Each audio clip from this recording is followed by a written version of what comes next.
Ronnie Davis III had about as bad of a weekend as a driver can have last weekend. Here at Brewerton Speedway, wrecked the car there. You guys saw the photo, though, that went viral. The whole pit area, it seemed, was over here trying to help him get back on the racetrack. Then on Saturday night, flipped his family ride. And well, I don't know how bad that one was. We're going to find out. Ronnie Davis III had a busy week. First of all, how you doing? Pretty good. I wasn't too sore. I kind of figured I would be feeling it Monday morning, but it really wasn't too bad. So. Okay, from which crash? Either. I don't know. Both. Yeah. I had a little bit of a stiff neck on Saturday morning from what went on here, and then, of course, Saturday night wasn't really a plush ride either, so just Sunday I took it easy. There was a lot of lounging around and just kind of Well, you were probably pretty sore on Sunday, weren't you? Yeah, well, like I said, it wasn't too bad, you know. I expected worse, but okay, it was bearable. I was all right. All right, well, let's start here at Brewerton. What happened here? And, of course, let's make sure everybody knows this is not your car, correct? Well, this is our other car, the other big block car. Yeah, but this is the one owned by the guys south, right? Yep. Who is it again? Yeah, Tom and Chris. Tom and Chris. Yep. Okay. They own Core? They own, yes. Okay. So what happened here? They owned the orange car, which I've been driving for the past 2 years. And this one's been in the process of being built for a year and a half, 2 years now. So, yeah, we had the drag leg come off on the backstretch in hot laps. And basically had no steering. So oh, no. I went into 3 and I went to turn and it didn't turn. Just kept going straight. So just like as if the steering wheel came off pretty much, yeah, it was right? like I was just along for the ride pretty much. So How bad was all the I could ride? do was hold the brakes, and I got down off the embankment there into the concrete wall, and it junked the car pretty much. Did it? Front and rear clip. So that one's pretty much out of commission now. Did you stretch the belts, have the belt mark on your shoulders no, and everything? I actually wasn't too bad. I kind of hit sideways, so I was more of like of this way, and actually it was more, I was almost backwards too, so it was anything like, you know, I couldn't see how far away I was from the wall, so it really wasn't a front impact. I think if it was a front impact, I might have hurt a little bit more. I would imagine. But either way, it was still a pretty hard hit. So. Now, I saw the picture that Timmy Farrell shared. How cool was that all these people came over to help to try to get you back on the racetrack? Yeah, it was pretty amazing. You know, I got out of the car out on the track, and I was just kind of looking over the damage myself out there, and I really didn't think it was going to be something to put back together, you know.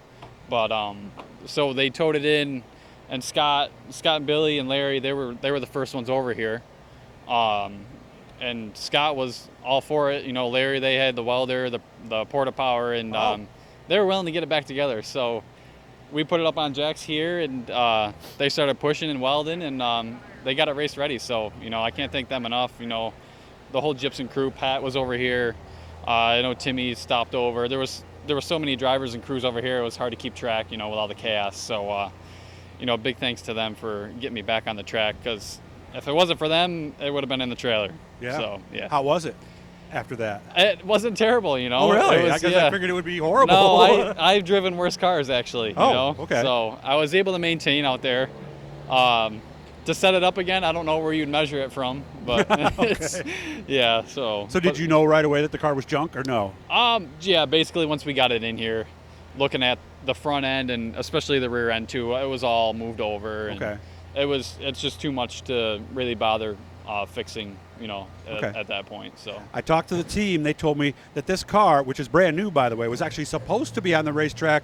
What was it, a couple Tuesdays ago for that series race? Yeah, Tuesday for the series race here was supposed to be the first night for this car, but then it rained out. So we ended up putting it back in the shop, and then bringing my weekly car, which was the orange one that got wrecked Friday night, here. So this is the first race for this car.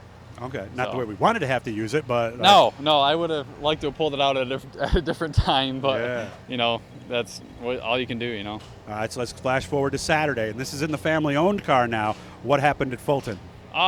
Well, Fulton got a lot of rain the night, or that before the races started, so, you know, the track crew worked, I think, the best they could, you know, to get the track ready for us. You know, we were out there packing the track. All classes were out there. And I think just throughout the feature in 1 and 2, it just kept peeling up, and then eventually got to be a pretty good hole. And I just hit it with my left tires, and it popped me up. Both of them, not just I hit it just right, side, and my left side caught it, and it just popped it up in the air, and then when I came down, I think the front axle snapped in half, and then that's what kind of. Oh no! So it dug in and over you went. Huh? Yeah. Okay. So. And that car was also junk? No, that one. Oh. So it's back together now, just about. I got to do some finishing touches on it tomorrow morning, but it's got some minor frame damage, but most of it was the front end. Okay. A lot of body damage. The pockets and stuff for the bumpers were all they were ripped right off. So it looked worse than it was, but yeah, I got lucky with it. Yeah, so. You said you worked every day except yesterday on Thursday to get it ready. Yep. Huh? Yep. So I would imagine we're thankful for two different reasons, and let's start with the first and most obvious one.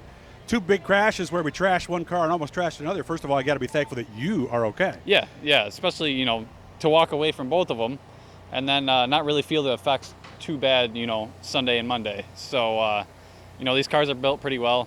They I was telling my fiance that I'm probably safer in this car than I am in my truck.